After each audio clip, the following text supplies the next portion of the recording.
Day. I think most everybody, you were not here last, right? Okay, so I'm Alex Sams. I'm your chair. You'll get to introduce yourself in a minute. I think you're going to sneak out of here.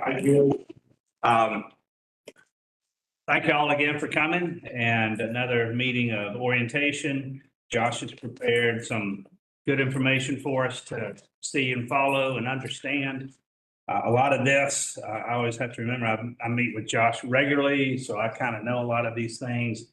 But a lot of y'all are coming in blind or foggy to how the process goes with all of this.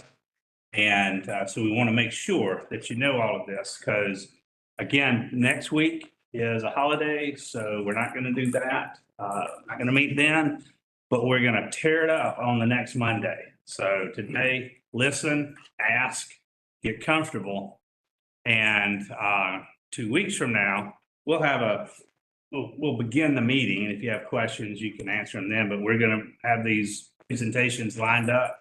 And like we said, they're going to go 10-minute presentation. They're going to be 5 minutes question and answer with the presenter. And then there's going to be a 5-minute in and out. And then we're going to hit the next one. We're going to go through them. And that should be, based on what we've seen, plenty of time to help y'all a little bit. So we're ready for that. Josh has pulled out a couple of presentations from the past, just so we kind of see what they look like, what they feel like. He's actually picked out a couple of cool ones that sometimes it's not always the song and dance that we're voting. A lot of these are going to be important things, but possibly the presenter didn't have the resources that others did. So we have to be able to look through and pull out some of the important things. Is this important? And just because they maybe didn't know how to do a presentation as vividly as others, doesn't mean their project's not just as important. So we're going to have to be able to look at that and see. We've got a list in here of the projects, but it's just basically the title of the project. So beforehand and all, you'll get a whole lot more information. And Josh also added in the packet, and I'll let him go over all that, but what the presenters have to go through and fill out. So we kind of get an understanding of what they are going through as they apply. So anyway, again, welcome. And we got a couple of things we need to do before Josh gets going. Did everyone have a chance to look at the minute? And let's go ahead. That's on the next page. Yeah, minutes from last week. And I do need somebody to make a motion. If the minutes are good. Motion. All right. And a second. Second. All right. Okay. So all in favor of the minutes? Aye. All right. Good. Get that done. Stephen first. All right. And the next thing I want to cover is a vice chair. This would be somebody that really is just, today I had something come up that I don't have to be at, but I darn near had to be at. A very close family of ours as a major emergency. But at this moment, I'm not needed anywhere. So, but vice chair would be somebody that at a moment's notice stands in for me, runs the meeting, keeps it going, finishes the meeting, makes sure that everything is going in order, and then basically would get back with me so I can be filled in on how things went. And probably somebody as well that I'm talking to periodically, just bouncing off of as far as how we doing, what do you feel, or another set of eyes to make sure that we're running these meetings properly and efficiently. So with that, is there anybody that would like to go ahead and volunteer for that? Got you. Anyone else? Yeah, I would also. Okay, so we've got both people. So Isabel and Carrie.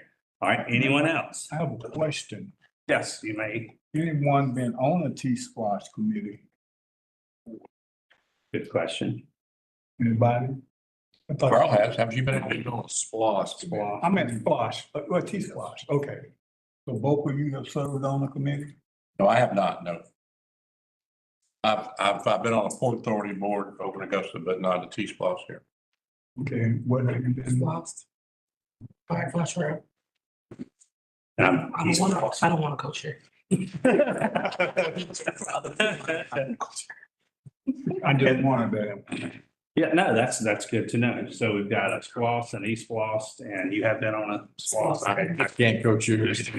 No one's being pushed into that, but it's good to know that there've been some people sitting at the table or a similar one, even though I'll say eSPLOST. Alex, I would just say, I think it would be really important for a vice chair to probably have served before. I think it'd be really advantageous, but if not. You're available if not. Yes, sir. Okay, all right. So we have two here. So what I guess what we'll ultimately do is we'll ask the two of y'all to step out when we vote. But let's go ahead and give y'all a little opportunity to maybe explain what you might like and bring forth in this. And Isabella, we'll start with you. Sure. Yeah, well, I'm Isabel. I haven't formally served on any SPLOST committees before, but I have been in many other organizations in which I've served a secretary role or a president role, keeping meetings in this pretty much exact same of the same process of motions, the same process of keeping things flowing. I think, one of the most important things to me is just to hear everyone out and to make sure that people have a voice and a place to speak and to move forward in the way that is works together collaboratively. So we can keep things flowing and keep things like a good relationship between all of us. Okay, good. So my name is Kerry Rivers, and I am the director of Downtown Ministries, which is a local 501c3 here in Athens, been around since 2000. We deal with almost every single district in the county when it comes to folks and families and people. We have two members, neighborhood leaders, which one is a member of that are on our board or work for us. I've served. I've been on two bank boards. I've been on the Port Authority board in Augusta, and like Isabella, I all about democracy, and I'm all in favor of listening to every single person that has a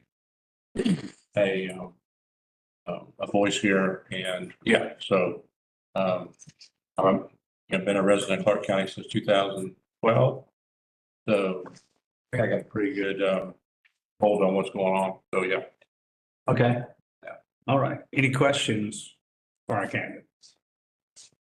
Okay, if y'all don't mind stepping out or away from the door.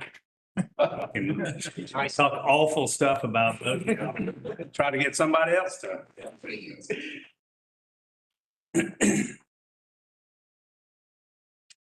All right.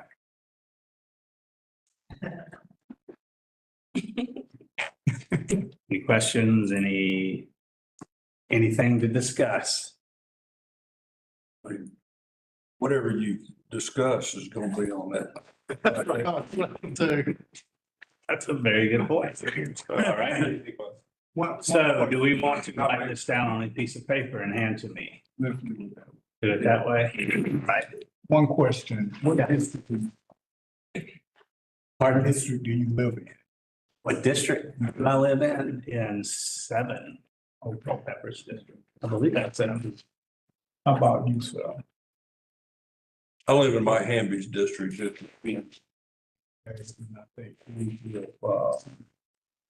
Lincoln. No, not you, sir, I'm him. Gentleman that left. Oh, He's in Culpeper. He's in District 7. She's in Melissa Links. in 2, okay. Which is whose district again? Hopefully. That's right, yeah. And the gentleman that left, what is his name again? Carrie Rivers, yeah, Rivers. Oh. So we'll just do it by, you can just do Isabel or Carrie, yeah, if you've got a piece Have a little sheet of paper you can write down on. I have some index cards if you want to split so few people, I can forward them that way and we can. Yeah, you are, okay. Extra, you can sell. You can tell.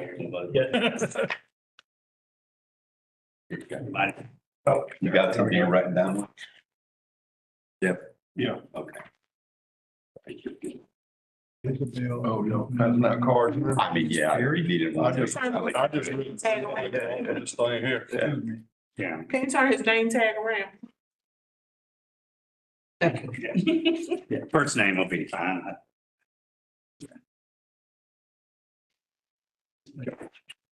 Thank you. Where do you, Even fortune? Off of Springdale, Fortune Drive, and Fortune Circle runs. Yeah. Which side of Westlake? There's some of Inside or left? 5 Point side. Got it. Yeah. Westlake. Yeah. Come off of Lake, Fortune Drive and Yeah. You get everybody? runs between. Oh, his piece of paper right there. Yeah. His piece of paper is right there. Better view, Fortune Drive. Ah. Every boy. Oh, sorry. Yeah. Yeah. And where you live? Westview Drive, but down that little part that runs into. Yes. Circle there, Yes. down that hill. So what did you teach? Okay, that's a long. I started off teaching Lived on math Parkway and Drive. chart. Okay. Cause at that Enjoyed time, place. you stayed away from the education because they were cut. And actually, Bloomfield from here. Anyway, When we first came to that, we lived on. Clark County. Make house apartments. Gotcha. I mean, there was a house there that we rented right at the, How to use where the little park is. So they. Right there. Yeah. Right there. That is what- Trying. Football. Okay. Park also. Kids, I wanted to make sure that things, you know, so I wouldn't- That's been a lot of great place to grow up there. And so later, I ended Well, up teaching scholarship study. It's just interesting because In Bad house, like when I there was a point that if you needed a teacher in an area that they didn't went have, to Cedar Shoals, the first 2 years it was there. Uh-huh. Graduated in talk to the '74. state, Uh-huh. they would get them. All right. Half of 5 Points, everything from Certified. Village There was one Heights, teacher going that out, all the way down Timothy Road. And I dropped out of Cedar Shoals. that, no, man. That was. That's crazy, huh? Yeah, especially next to. So Yeah. my salary went down by about. It opened in '72, the first grade in tax. Okay, so we had a flat tie. Oh, yeah. So we're gonna do push-ups. No. And Josh and I talked about it. I'm allowed 2 vice chairs and I'm gonna take that one. Is that gonna be fine with the 2 of y'all? That is not a weak backbone, but I think there are gonna be times, because the other thought I had anyway, when I was talking to Josh about this, is this is not just a 1 or 2 person thing to regroup. It doesn't mean you have to come to all the meetings because typically Josh and I meet once a week in between meetings. And doesn't mean you have to come to those, but it does give more options of somebody hearing the other things. So if is that good with both of y'all? So that's great with me. Yes, sir. Question, person online, if they get a chance to vote. Oh, that's a good. Do we have members attending virtually? Oh, that's just you. Oh. Oh, that's you. Oh, that's you. Yeah. I was like, hey, that's good. Okay. I have another suggestion. Let them sing their favorite nursery rhyme. I like that. I'm just kidding. Song and dance. Okay, no, but that's actually gonna help me because we got a lot of meetings to cover and a lot of things. And so we'll sort of just be the committee, or like an executive committee, which works great. So if you're willing to do that, I am willing to let you. All right, thank y'all both so much for this. Okay, moving on. That is all for the business I had at the beginning of the meeting, but does anybody have any questions? We got into some questions and discussions at the early part of the meeting last week. Is there anything that's carrying over? Is there anything that's been on your mind over the week that we need to talk about before we get into all the presentation that Josh is going to do? You don't Chairman, how have many, do we know how many people have logged on for the meeting to watch it? Is that something we have?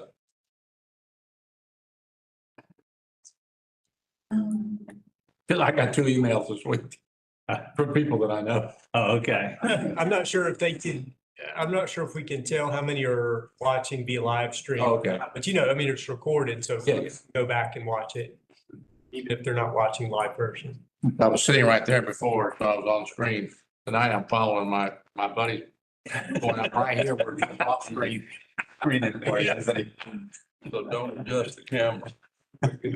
All right. Well, if nobody has any questions, we had a ton of them last week, but it was the first meeting. So, and there's going to be, before we adjourn, there's more chair business at the end. Oh, yes. Just a quick question. This is probably a stupid question, but anything from TSPLOST 23 that was approved as a project has nothing to do with any of the funds for TSPLOST 26. Is that correct? As far as the money goes? Yeah. So if something was funded but nothing's been done on it yet, will that take away from any of the money that we're looking at potentially for TSPLOST 26? Yeah, I know the answer, but I'm going to let you say it. I think I'll have the answer to that question here in a little bit. Oh, okay, great. But I take the Okay. question, don't let me forget to address it. I've seen the answer, but I'd rather articulate through the county and not me as chair. So And it's not a stupid question. that's actually a common good question when it comes to SPLOST. All Thanks, guys. Feel good. right, we got another vice chair. All right. Okay, anything else? All right, I'm gonna hand it over to Josh to present. Did I cover? Good evening. Yes, yes, sir. Good evening. Thank y'all for being here tonight and making the choice to spend time here in public service. So first of all, I think that was an excellent outcome here. This is a 22-member board at its full capacity, which is relatively large. You know, many of the boards, authorities and commissions that we have, they're much smaller. So having more ears in the sort of leadership areas, I think was a great choice here. Couple things that I want to point your attention to tonight, if there was any questions about kind of what we went over, the context that we went over last week. Later tonight, I want to show, number one, a couple of the presentations that were delivered at the last TSPLOST advisory committee, just to show some examples for you to see kind of what's about to happen over and over and over again. So we'll show those examples. We're just going to put their 10-minute presentations. You'll get to see them. And hopefully I've selected ones that won't have any bearing on any of the applications that you'll actually see, but they will help in kind of showing you what will happen. Second is, I'd like to show you and demonstrate to you, you won't have an opportunity to play with it tonight, but to demonstrate to you kind of the voting tool, the how you will put all the things that we're going to learn over the next few months into an action. Later in June, we'll do kind of a formal vote, but we'll have opportunities to practice it between now and then. I just wanted you to see it and see how we'll use the information that we're going to receive in these presentations. So those are two things that I want to do tonight. But first, in your packet, I just want to identify some of the things that you see in your packet. I'm looking right one. So you got the agenda on the cover, you got the minutes. That next document that you see there is what we refer to as the pre-designated list. So back in November, the mayor and commission identified certain uses of future T-Splost that in their minds, you know, they already knew. We already know that we'd like to use a certain amount of money on these programs or specific uses. And, you know, T-Splost is going to have a lot, they're going to have their hands full, and we do, with 71 different submissions and breaking $587 million down to whatever budget we're allocated. We've got a lot to do. They knew that once they get around to the final project list in December of this year, this is going to be on there. So they decided to go ahead and designate this money for these items here. And there are programs behind each one of these lines here. I wanted you to see that. I want you to be aware of that and just know that these are things that they've said, you don't have to do this part. We need you to look at the volumes of applications that the public submitted. So I wanted that to be in there because I know there was some discussion about that last week. The next document that you see, all I did here was list. All I did was list, and it's front and back. 71 submissions as they have been submitted to me. This is free kind of staff review and technical review. All it does is kind of list out the titles as the applicant put in their submission, just so that you can see them. And we'll deliver these to you, you know, the information behind each one of these for the presentation as the presentations come up with. I want to give you 71, you know, that'd be a lot if I'm trying to throw 71 submissions at you at the same time. Is this the order that they'll be presented? Say again, no, Order. this is the order in which they were submitted, but they'll be presented in a sort of more logical, organized fashion. Okay. At least I'm pretty sure this is the order in which they were, this isn't, the order here doesn't match. The next document that you see here is, so a lot of work into this strategic plan here. This is something that the Mayor and Commission puts together and edits annually, I think at least annually. And every agenda item that's brought to them for a vote, really any of the work that staff does, we tie back in one way or another to the strategic plan. And that includes this pre-referendum effort that we have here. And the Mayor and Commission have asked us specifically to pull out, you know, to be looking for things in these submissions and these projects that we also see in the strategic plan. Specifically, they've identified, so you see 6 goal areas here. Goal area number 1 is good neighbors. Goal area number 2 is identify and close gaps in partnership with the community. Goal area 3 is organizational improvement. Goal area number 4 is quality, stable, affordable housing for all. Goal area 5, safely move around Athens. And goal area 6 is built and natural infrastructure. Now, in their instructions to us, the Mayor and Commission have asked us specifically to look at really all of these initiatives that you'll find in goal area 5 and goal area 6, last 2. So move safely around Athens. Obviously, you're going to see a lot of transportation related stuff in there.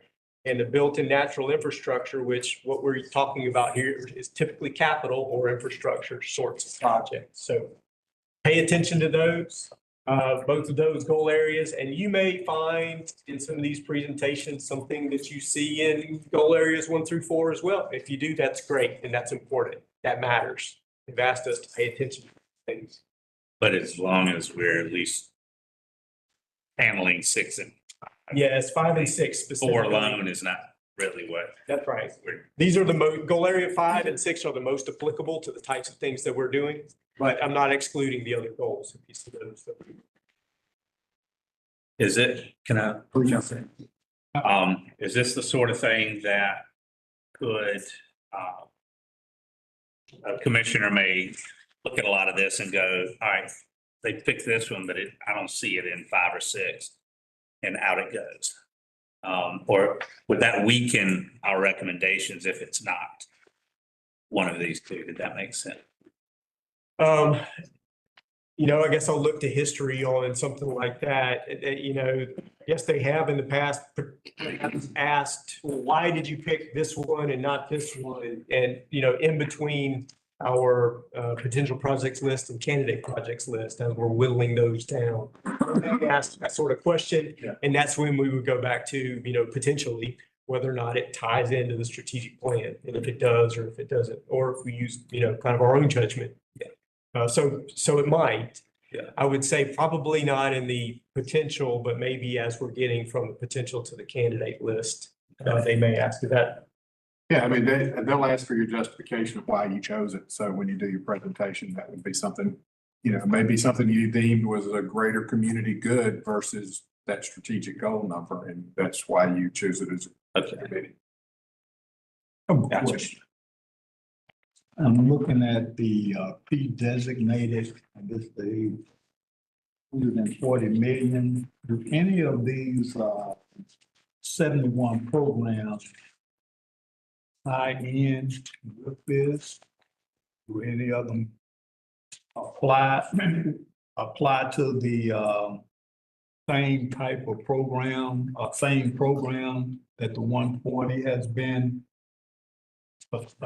pre-designated for? That's a great question. There may be. In fact, let's see. I'm looking at, let's see, 525. Yeah. Keep going. Yeah, residential, the fourth item there, residential traffic management program, and then I look at number 17 project. And if that happens and we approve, does that open money up somewhere else, or how is that dealt with? It does introduce a complexity, okay? I think that would get identified in the review, and we would point out in the review of this particular submission that, there's a pre-designated category that could perhaps apply here. But you may, in your judgment, you will still see all these submissions here. And you may still, in your minds, think that, well, whether it's pre-designated or not, I still feel like it's important. And I feel like you, using your own judgment, feel like it should make the list. So we will probably point those things out if they exist, and then you get to decide whether it's important or not. I think you answered that question. So you vet those, Josh, is that correct? We have a process for vetting them, yes. Got it. Another question. On the pre-designated programs, where are they located? Can that information be provided to us? On the designated programs, yes. So for the most part, these programs, I like the question. Example. Gives me an opportunity to kind of point out a distinction that you'll see in these two recordings from last time. Okay. One of the recordings that you're going to see tonight is on a program. So this is where, the staff has done a lot of homework, taken a full inventory across the entire county, done some sort of analysis and assessment of where all the inventory is, what needs it most. That's what they hit first. It's kind of data driven, and that's what I would call a program.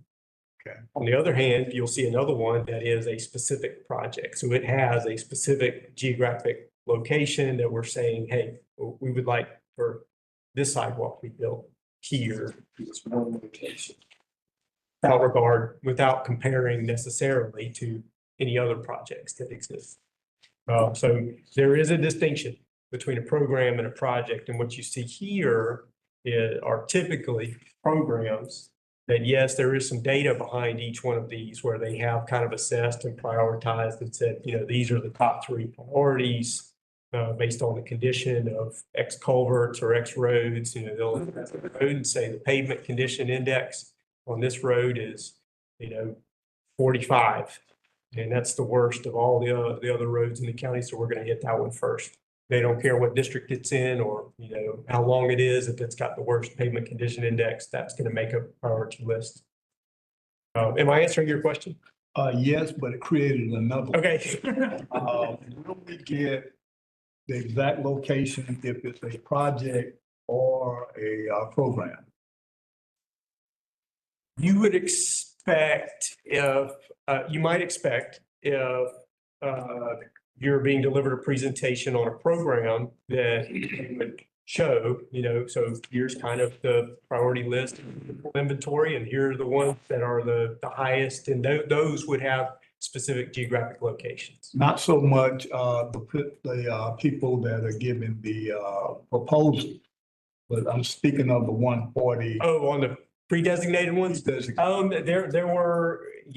were priorities presented to the mayor and commission at the time that they made this choice right here. Okay, so that we'll know exactly where, let's say,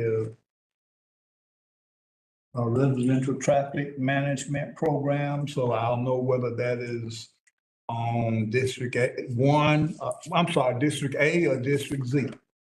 I'm not familiar with the residential traffic management program or not. I just use that as an example. It could apply for anything.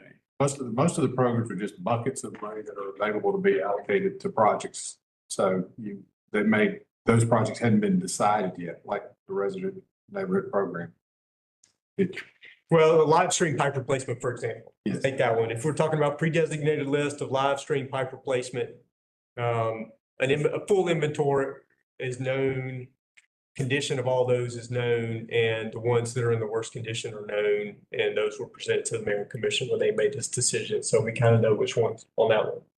Similar with bridges, we know where they are. We know what condition they're in. There's been a data-driven assessment. So typically that's what you're going to see. And if you would like that information, it's available. Well, I did find on the ACC Gov website, in particular, there's the live stream culvert system evaluation and listing on. Oh, you found it already. Okay, good. So I'm assuming it must exist for some point. I know road pavement is out there too. Yes. They spend a lot of time on that one. Yeah. Yeah, so with stuff like, for example, like transit services, the mall transfer station, like, are those? So they're like buckets of money, basically, like categories for things. Transit services, for example, is that the estimated budget of ongoing, like, keeping transit services running? Or is that like $45 million that is expected to make improvements to transit services? And in that case, like I think that's just an important thing to note. Like, if we're proposing that some of the, we accept a TSPLOST project that benefits transit services in some significant way, and we can somehow propose that the transit services funding is allocated towards it rather than our 60 million. Is that 45 million maintenance, or is that 45 million more like infrastructure improvement? You make a good point. And I think I'll answer it. Yeah, please. So I think I'll answer it this way. For the most part, we would like to dedicate most of the energy that we have in this group to, these 71 applications. But understanding that, you've asked a very relevant question, that sometimes what we've designated here might impact how we feel about those 71 submissions. I think that's what you're asking. No, it's more so There might be a relation. let's say we get one of the 71 submissions is something that's directly related to transit services, directly impacts transit services. For that 45 million, for it to be viable, for that to be treated as you said, it's a sort of nuanced process, but if we're able to propose that the project is paid for by the 45 million rather than 60 million. Yep. Is that 45 million already pre-allocated as the estimated transit budget, or is that expected to be specifically for improvement projects of transit? So if you look at the title, kind of up at the top, in addition to pre-designated The other words that we kind of use to describe this is countywide sustainment. So the intent of these programs that you're seeing in the pre-designated category is just to sustain what we're already doing. That's the intent here, to take care of what we've already got, and to continue to do all the routes for transit specifically, all the routes that we're currently doing, keep, to effectively sustain. It does not include, any improvements or expansions. At least that was the intent behind these estimates, these dollar figure estimates, and the descriptions of what we're designating money for, which means that, yes, you will see in some of these submissions, recommendations to expand transit perhaps. Either a new route or a new geographic area, or a new bus, whatever you get, sorts of things, and no improvements or expansions were not included in, or it wasn't the intent to include those in here. This is for sustainment of what we're already doing. Is that yes, true? Yeah, that does. Thank you. Yeah. Well, I just had one question. Mall transfer station that they've got on here for $7 million. How come that's not included in the $183 million tax allocation district? Good question, and one I'm not qualified to answer on that one. So I'll take the question and we'll try to get some feedback on that one. I mean, that's just, they're allocated a ton of money over 30 years, $183 million. And then now we're going to give them $7 million for a transfer station. I mean, I get it. You're not an elected official, but I'd like to hear that question answered. I'll take it. We'll make a note of it, but yeah, I wouldn't be in a position to offer anything there. And that would be one where I kind of say 71 submissions that we already have. Got enough on our plate. Yeah. Yeah. All right. So, let's go back to these 6 goal areas that are in the mayor and commission's strategy. Again, 5 and 6 are kind of the ones that just are most applicable, but it's just something to pay attention to. It's something we tie really any action to as a government, is this strategy here. And I wanted to point that out to you. There are a couple of other things in our program goals and project selection criteria that I want to point out to you if you have that page. So one of the first documents that we sent out is titled Program Goals, Project Selection Criteria. Like this right here, if you have it, that's kind of what I'm referencing. But I'll just tell you what's in the rest of it. There are 4 things. One is improve equitability of capital improvements throughout the community. That's one of the things that the American asked us to look for.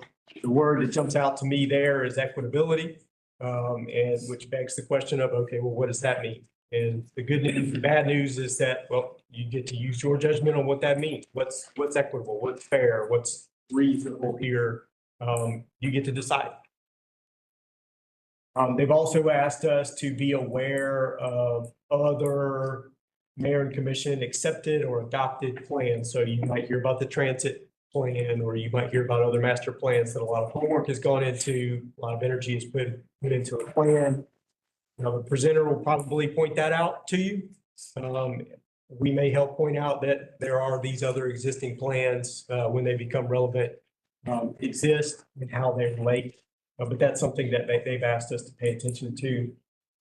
And third, and I think this gets back to John's initial question, they've also asked us if a submission is kind of a continuation of a multi-phase project that started in a previous SPLOST or previous TSPLOST, that matters. If we started something already and we've dedicated money to it already and there are just more phases to do, that's something you should pay attention to.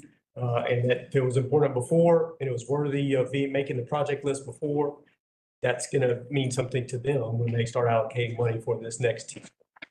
So that's what I thought of when I heard your question. I'm not sure if that's that's the answer. That's great to hear. I'm happy for that. I was just more wondering about the actual funds that are involved there. Obviously, we're talking about blue sky here going forward, but I'm talking about the funds that were actually passed and are accumulating. Are they just sitting out there in the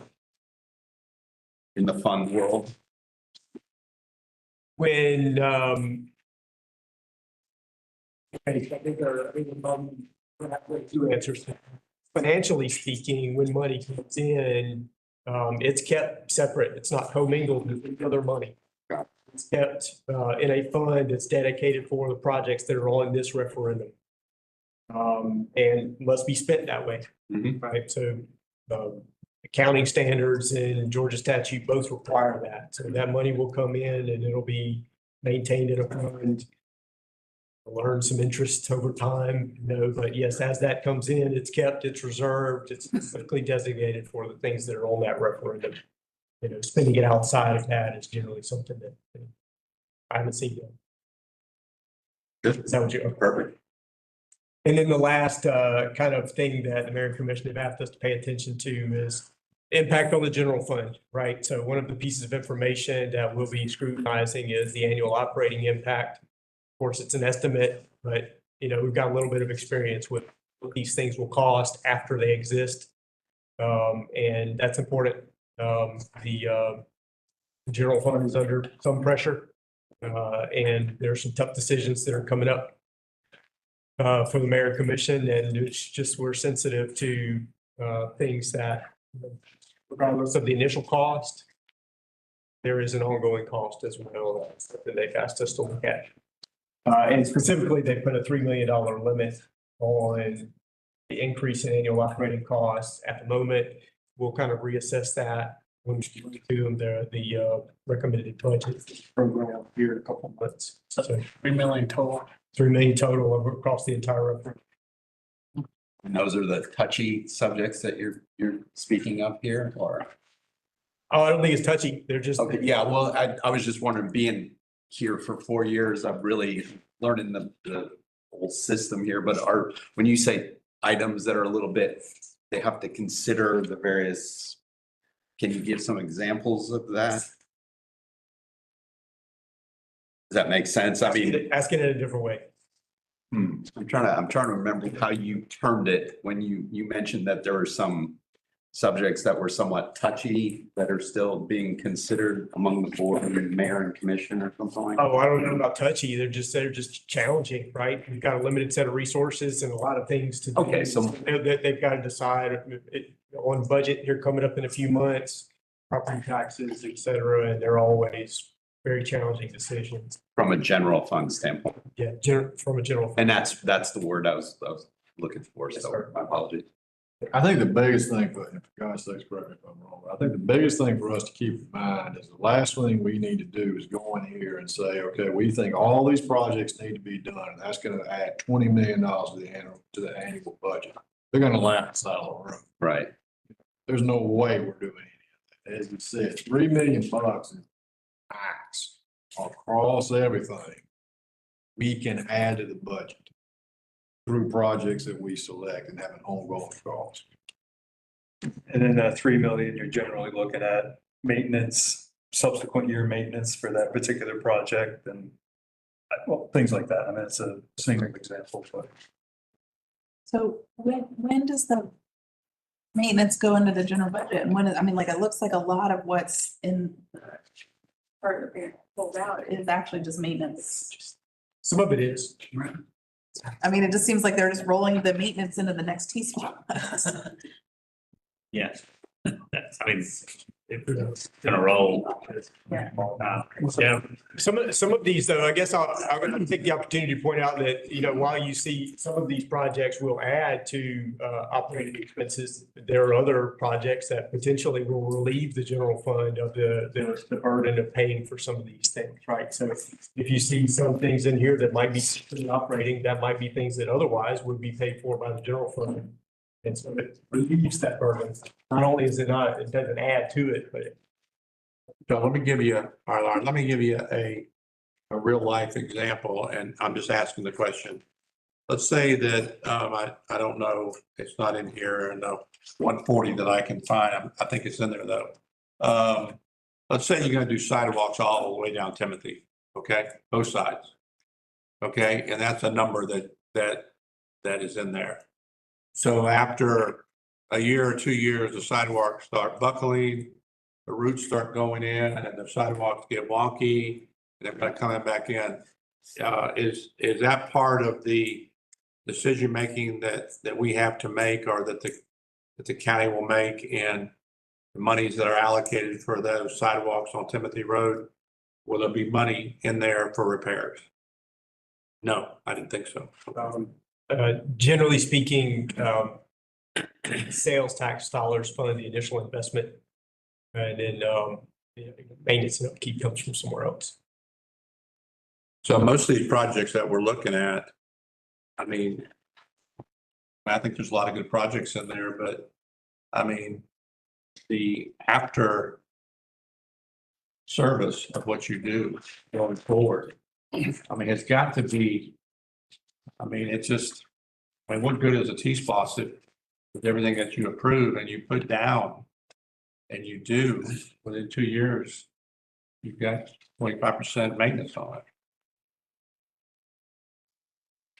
Well, that's why you see in the application, one of the figures we'll be estimating is what that impact is. And it would matter in our review. Those estimates come from the So we asked the applicant starting to. applicant, they'll review it. Correct. So we get pretty accurate. That $3 million starts going quick. I think too, a lot of, I'm sorry. A lot of the programs that are being funded are gonna be addressing maintenance issues. It could help. So, I mean, some of the money's already being allocated. Yeah. But let me, is it okay if I ask for some Yeah, feedback? yeah, no. on that? So you might have some feedback on the operating cost. Yeah, we're going through and doing the evaluations of the projects that we'll give the documents to you after we finish doing the technical review. One of the things is operating that we're looking at. So just for example, so many of the capital projects have public art. Well, we make sure that in the operating expense, it lists some maintenance for public art, whether it be to clean it or whatever. We generally put a flat minimum $1,000 a year for each piece of art. Or I think somebody asked about sidewalk, and I think Public Works would put in there 2% of the construction cost across estimated life of 50 to 100 years, that spread it out annually for capital maintenance or capital reconstruction as needed. So there would be some dollars, but just because it's listed in operating expenses doesn't mean it gets funded every year, because just like everything else, there's always more to do than the general fund has available funds for. So we'll give you the information of what is estimated to operate, the operating costs, trying to include all of that. That's what totals up to $3 million when you're trying to go through that, but it doesn't always get added to the budget. That's why some of these projects are listed as maintenance, because it comes back later, because there's not enough money to go around. So in the interest of time, if there are other questions, I'm sure inside these meetings is one opportunity to ask questions, but don't feel like that's your only opportunity to ask questions. Please, emails, phone calls, whatever outside the meetings. Share with us what your thoughts are, and we'll be responsive to those. I do want to move into, Ashley, if we could pull up presentation. So I want to show you two presentations from TSPLOST 2023. They're both 10-minute presentations. There is Q&A afterwards, but I'm not going to show that. I just wanted you to kind of see, this is probably going to be pretty close to what you're going to experience 71 times over the next few months. And I chose these two because, you know, they're different from one another, but they both got funded and both very relevant. And, you know, as you listen, see if you can pull out some of these things that are important to you, some of these things that the Mayor and Commission have asked us to look for, whether it's in strategy or operating cost or whatever. Some projects, they'll deliver that information to you. You won't have to work for it. Other presentations, you know, you might have to look more closely and ask questions about what's important to you or what you're going to be judging projects on. So we'll start with the, which one you on stormwater or live stream pipe replacement? All right, so this one was delivered by staff on live stream pipe replacement. So this is an example, we're talking about program versus project. This one's more programmatic, as we were discussing, Lee. And hopefully the tech cooperates.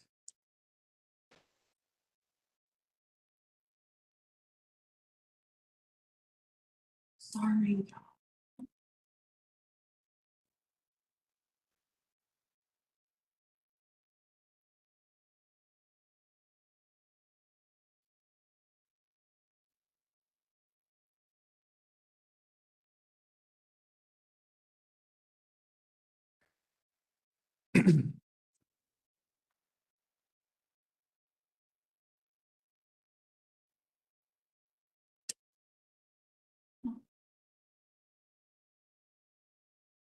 No one. Stop putting my appointments.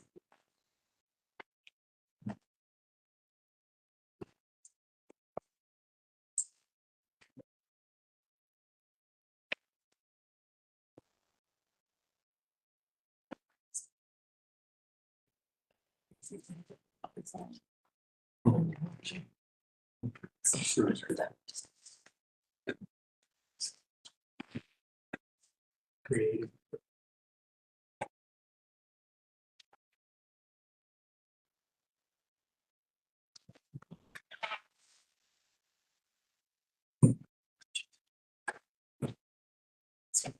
It's one of my business. Sure. So typically, and yourself, yeah, understand. And this may be new to you. Pitches these items is that you should start. Not the prison. That's the last one. Which one?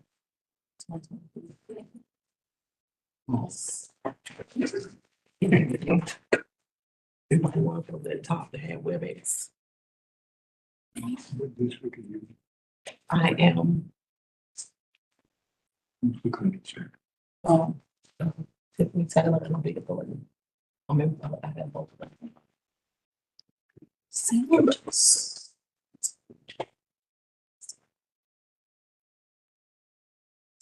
Down far east, that back east before you hit all those line on all that back. I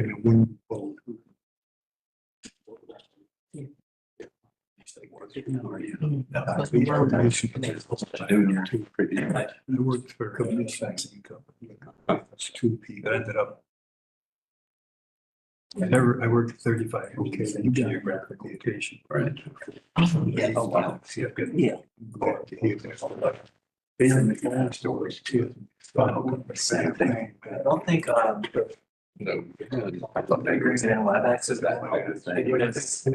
Yeah, you're main line. trying to play off Chrome. So WebEx is working. If you go on like. Where we got the traffic.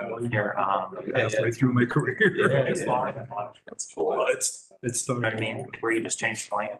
That's still it, right? Yeah, the account. Okay.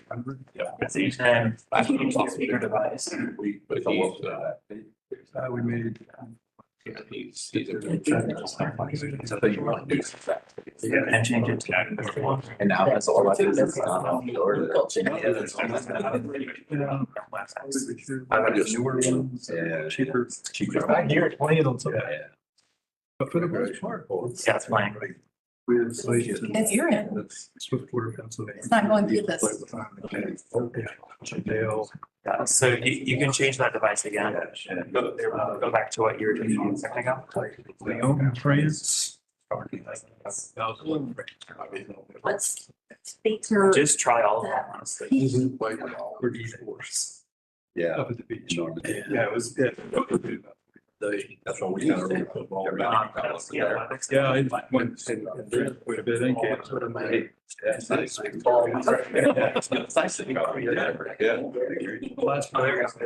We do this all through. It's coming out of here. Yeah, that's a problem, right? They realize the legend is first, you know, some people don't have to go from there to. It was a challenge because it was a 6 hour. Yeah. I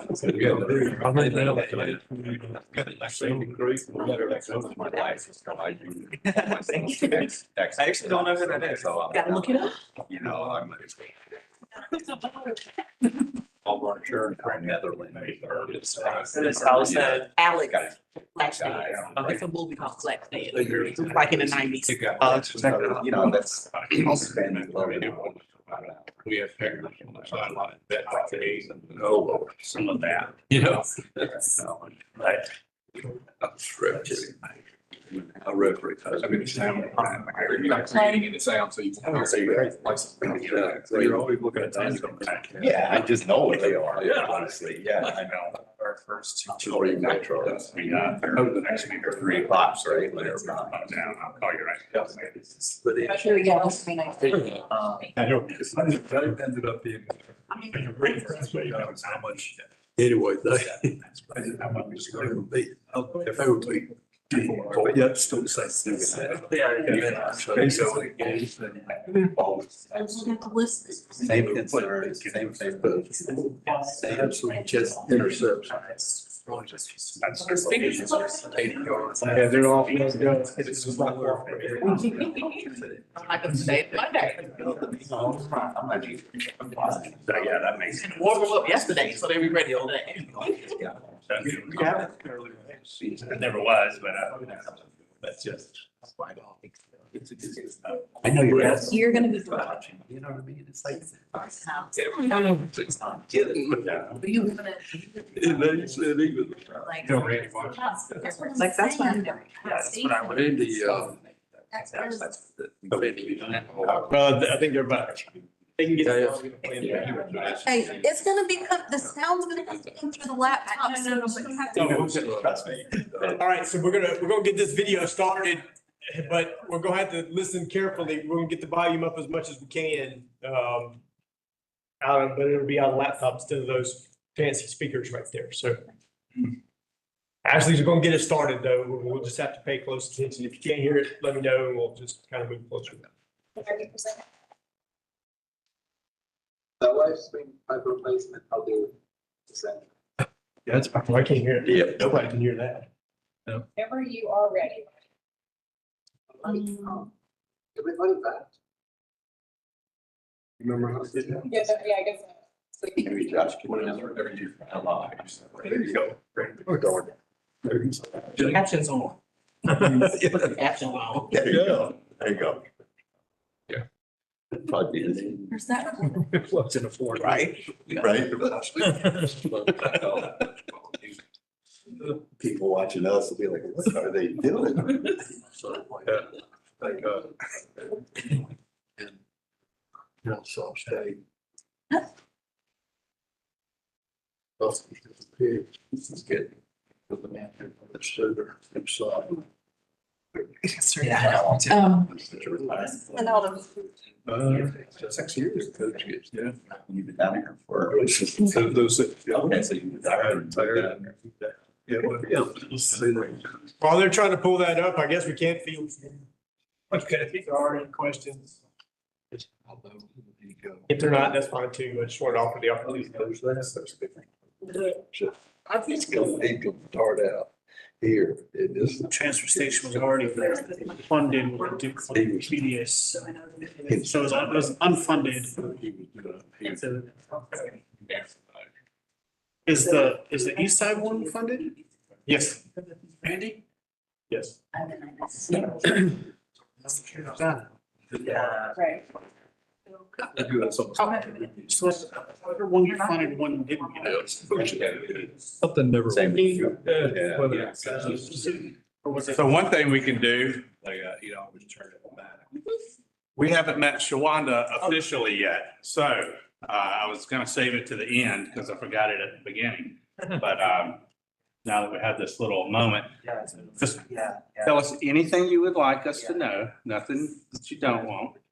We all went around earlier, and we may, but then get going soon, that may be what we do next, but Tell us a little bit about you if you like. Happy Monday, everybody. I'm Shawana Johnson. I'm a neighborhood leader with Family Connections Community in Schools. I have the Winterville zone, which is the best zone, of course.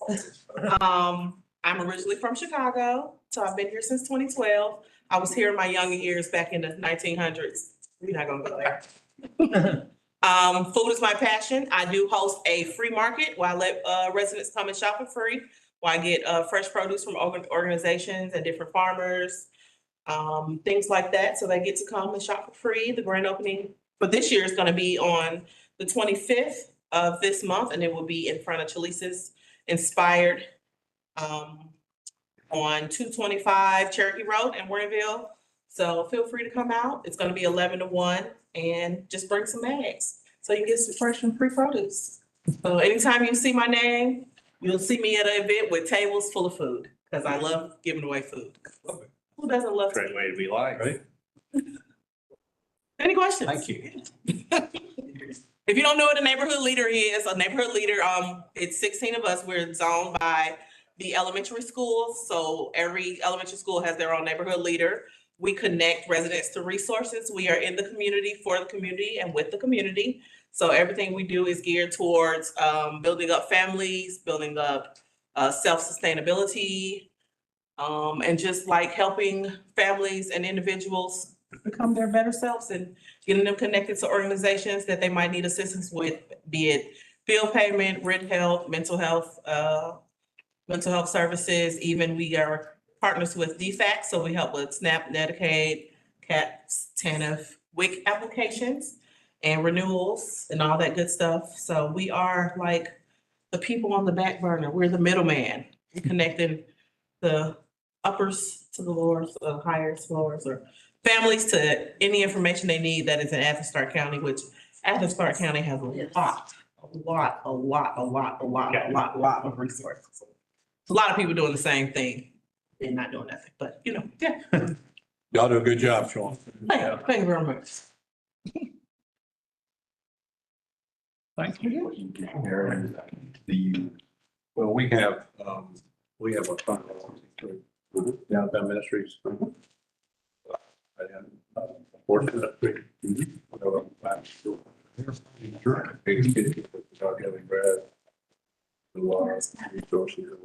type of insurance? Anyways, I find it interesting that. So. I am doing research. So, Maybe what he was talking about, I thought it was. working on that. Very jealous. There's 11, because today I went. To get back. Whatever. But yeah, we like Part of Most of the. I mean, I know it's. You said you don't. I went to her today and said, I don't know what to do. I'm like. No, they, It was. the short. I'm like. That sounds like a Christmas party. I thought. They Coming out of there? Okay. Oh, yeah. Go to that. Yes. I just got. Pretty busy. Oh, yeah. Like it that one. Yeah. Worked in a nonprofit. Leave it in with your. I have to do just testing it. Good afternoon. My wife. Oh, she like, so we've got. No. Maintenance. Nice. Stay around much. Practice. You're welcome. We don't. Okay. Kind of practice. You did think. Our output was. That's. I think it was just handled that right.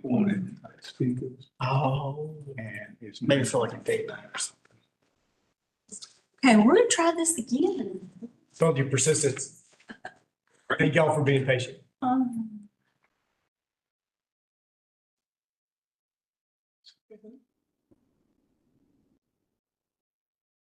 So, connect residents. The shares over there on the, Folks is gonna, it's food, because we don't have grocery stores. I don't think you shared, you don't share it. the white button over there to your right. Fresh. There you go. So we can get off of the committee. So I just host a big market and I set everything. People just come shop, get what they need, I'll do whatever. Be with you today. The Transportation and Public Works Department is pleased to present to you the culvert and live stream pipe replacement program in the upcoming TSPLOST. The other direction. In 2019, the Georgia section of the American Society of Civil Engineers reported a median of $6 per capita per year is spent on new or renovated stormwater infrastructure, compared with $85 per capita need projected by the Environmental Protection Agency. Almost 14 times more funding shortage per capita. Looking forward, Georgia's growing population is likely to continue to stress its stormwater management infrastructure. In November of 2004, ACC Mayor Commission designated the following sources as the primary methods of funding for stormwater management program and functions in the government. SPLOST funded level 1 area-wide stormwater master plan for capital improvement projects, but did not fund culvert replacement unless drastically undersized with flooding to upstream properties. Land development reviews and inspections were funded partially with development and inspection fees, and operating and maintenance expenses are supported with Stormwater Enterprise Fund. The requested funding is to address phase 1 projects, including 31 culvert systems that are in need of replacement with critical and failed conditions, with a construction cost of $15 million. Phase 2 include 22 culverts that need maintenance, repair, replacement, and or rehabilitation, with construction cost of $9.5 million. With added programmatic expenses, subtracting already allocated funding in the amount of $3.9 million, the total request is little over $13 million.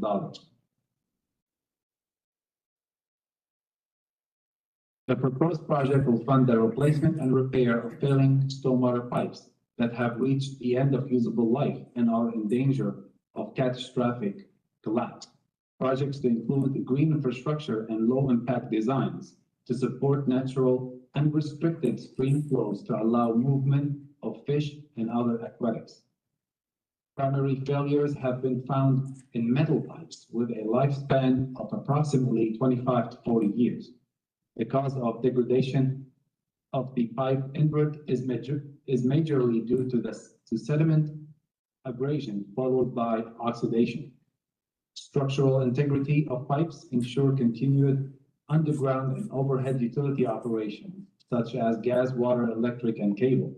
If funded, this program will provide safe access to maintain stormwater facilities and will enhance the use of green and low-impact designs that supports natural habitat and aquatic life movement. In September of 2020, Mayor and Commission approved 55 project location concepts, and since many has moved forward with preliminary engineering and design, and some has been fully replaced, as we will see on slide number 10. The worst 31 locations are identified as phase 1, as you see on this slide. These are systems with critical or worse conditions. With existing funding, the department has begun design efforts to replace some of these projects based on location and level of deterioration. Construction cost for all 31, as I said, is about $15 million. Any system rating critical or worse is subject to failure with large threat to life and property. An example of this the scoring sheet that we use is provided here for one location at Woodhaven Drive. And as you see in the red circle, it's scored 4.2. Future phase 2 include 22 locations that are poor and under close monitoring by staff. It is estimated that the cost of replacement for all 22 locations to exceed $9.5 million.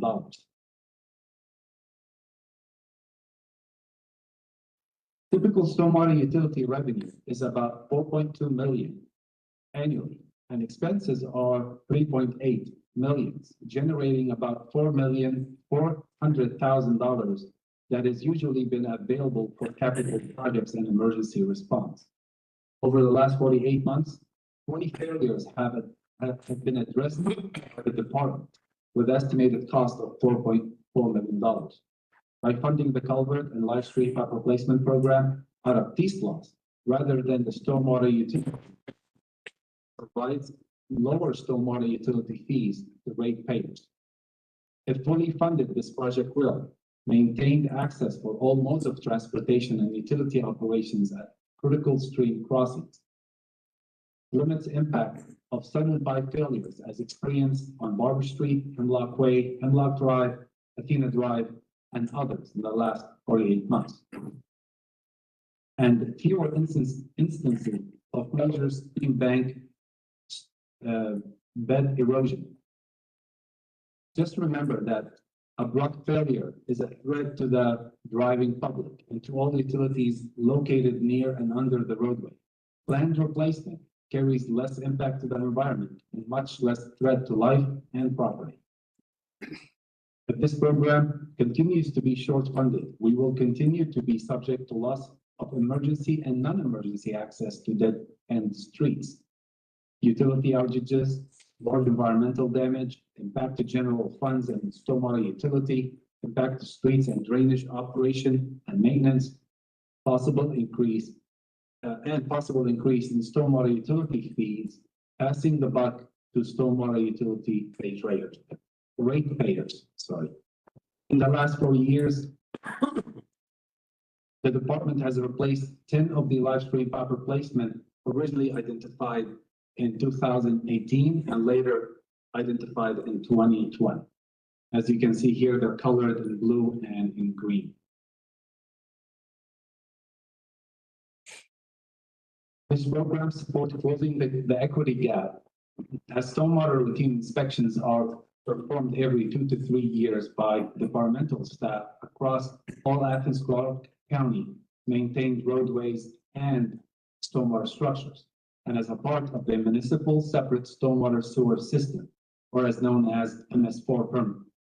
Systems found to be in poor or worse conditions are brought to the engineering division's attention and monitored, inspected, and tracked every 6 to 12 months. Roadways are used for commerce and travel by ACC residents and by visitors.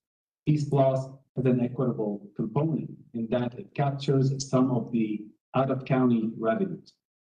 Culvert replacement often include guardrail update, shoulder build-up for future connectivity, and sometimes it will include sidewalks and when feasible and applicable. Meaning if there is nearby sidewalks and we can, build a gap, we're not going to leave a gap in the area without building a sidewalk.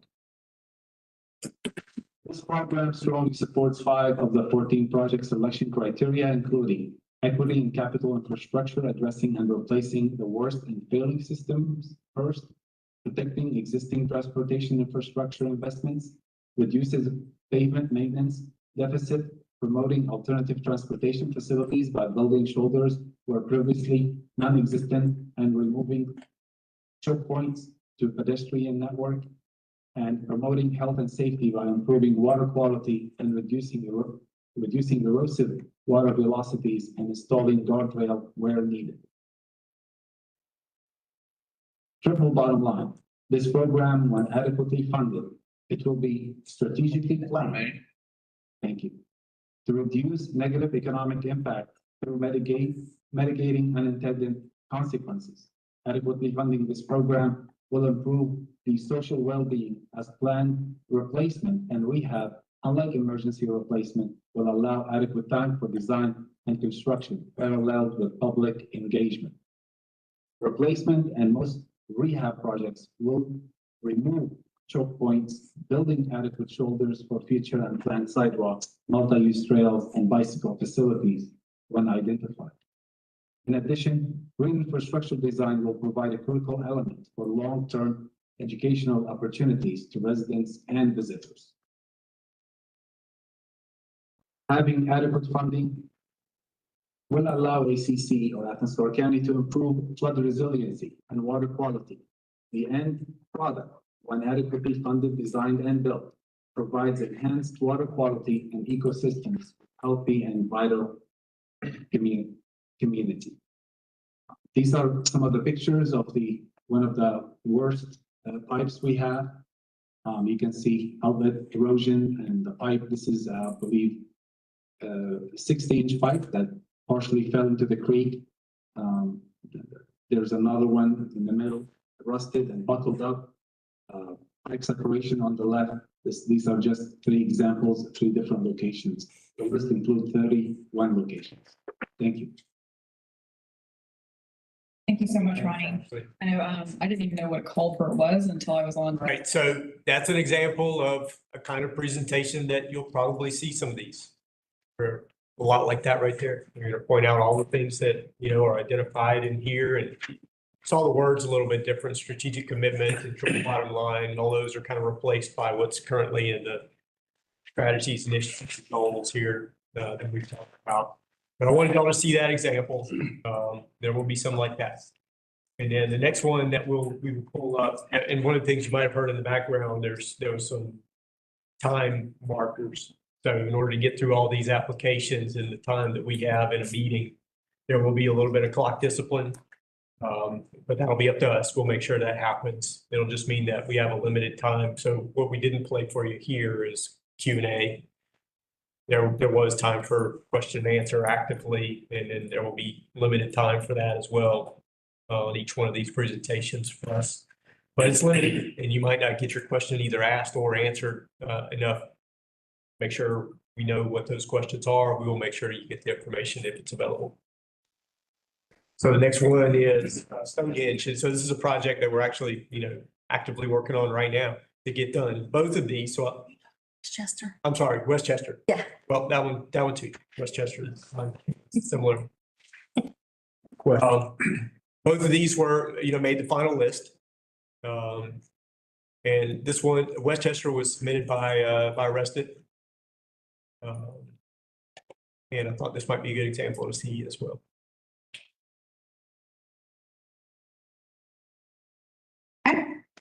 Let's start. My name is Janice Custis, and I'm presenting this proposal for TSPLOST, which is Make Westchester Walkable.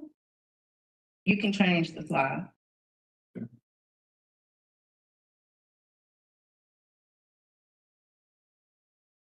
So today, on this first slide here, it is a picture of the front of Tallahassee. That is what most of the people that I know call that neighborhood, which is Westchester Drive, but it's known as Tallahassee to most of like the Athenians here. And that is right at that light. This picture is right at the light in the front of Westchester Drive, and you can see that red mud. This is where the sidewalk kind of would start. You can tell by just looking at it that a lot of people have already been using that area, to walk in, to catch the bus, go to the stores and things like that. You can change the slide.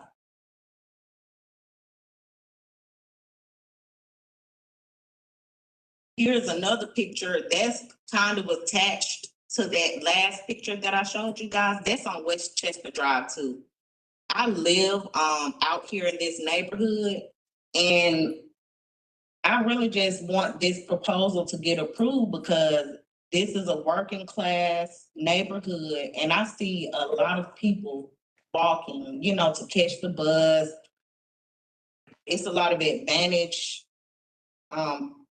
people that stay out here too. So I see them a lot walking around here, and it's a lot of traffic. So we really need a sidewalk out here. I feel like it's long overdue for this neighborhood. You can change the next slide. I want to show you guys some more pictures of the area that I feel the sidewalk would be good in. Here's another area. It's right along Westchester Drive. And you can look at that red mud.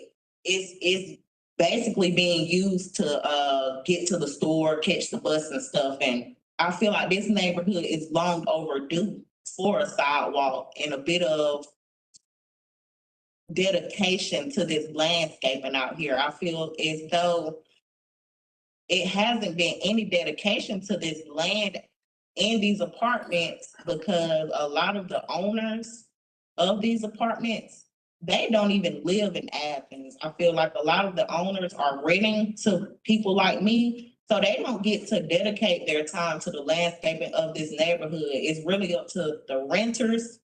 And I feel like Power Properties, a lot of us rent from Power Properties out here. It's just no dedication to this neighborhood, period. And I feel like it's, we need a change. We need a change. You can change that picture.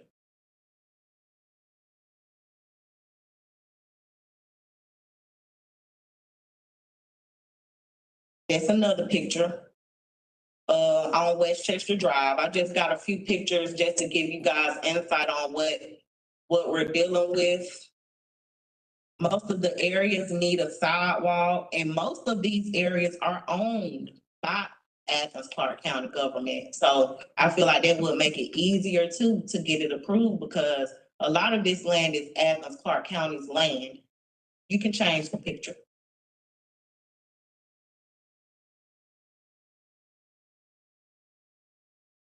Okay, the next slide, you can change it. These are pictures from Chalfont Lane and Chalfont Drive.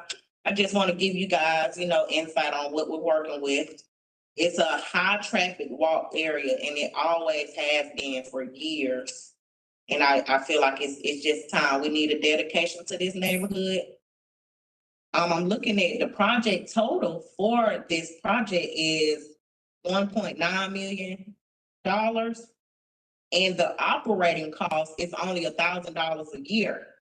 And I kind of feel like that's reasonable. That wouldn't be too bad to keep occupied throughout the year. $1,000 a year, that'd be pretty good to keep this area cleaned up once the sidewalk and the pedestrian crossings and everything would be put in. I really feel like this neighborhood would look a lot better, and that would encourage people to continue to take care of this neighborhood.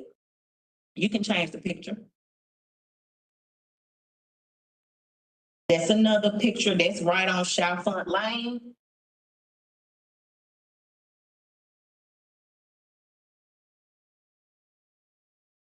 It's on Chalfont Lane and that's right at the stop sign. Once you get on Chalfont Lane, if you see that road straight ahead, that's Westchester. So it's connected to Chalfont Lane. And I just feel like pedestrians use the area a lot, as you can see. A sidewalk would improve safety for the neighborhood, for the everybody in the neighborhood. It'll make it easier to get to bus stops. Then it will also connect. These sidewalks will connect our neighborhoods together because I think it's like 4 or 5 different neighborhoods in this one neighborhood off of Westchester Drive. So I really think this project would be a good project for Westchester to make it walkable. You can change the slide. I'm gonna show you guys some more pictures. That's on the opposite side. It's the same side that you just seen in that last picture. It's just further up the street. You can change the slide.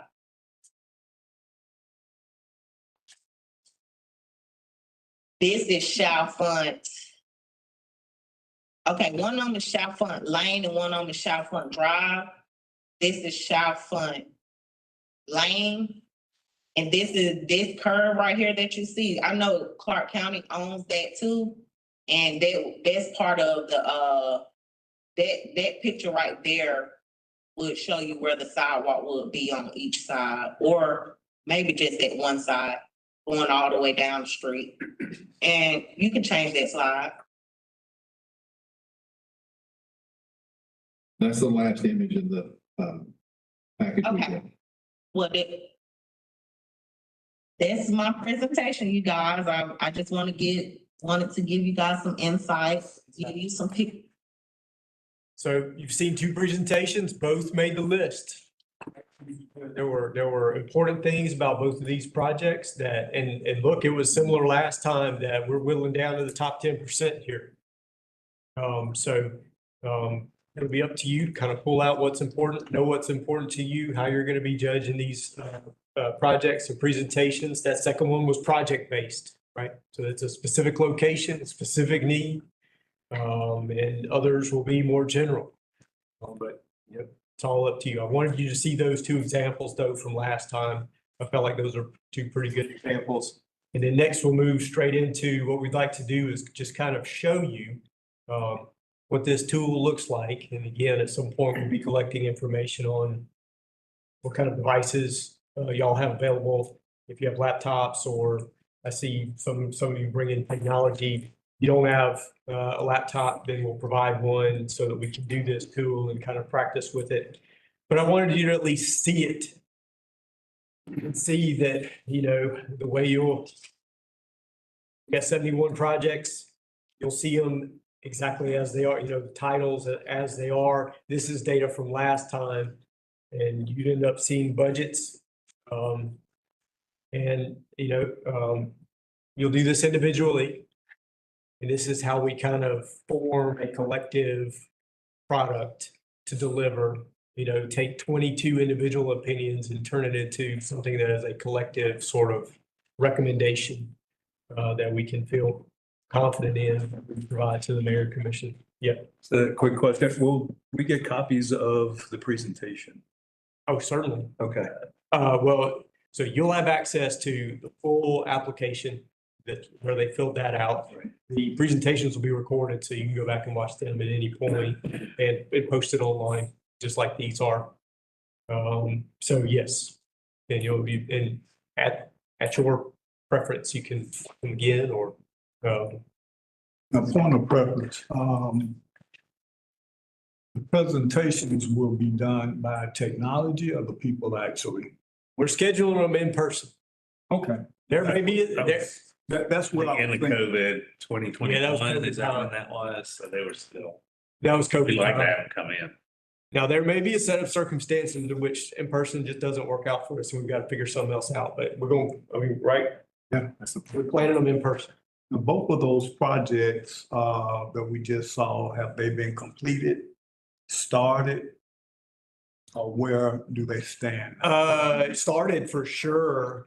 Westchester's in design at the moment. The sidewalks for Westchester's in the design process, and there's been some stormwater work has been done, but not all of the projects have been done.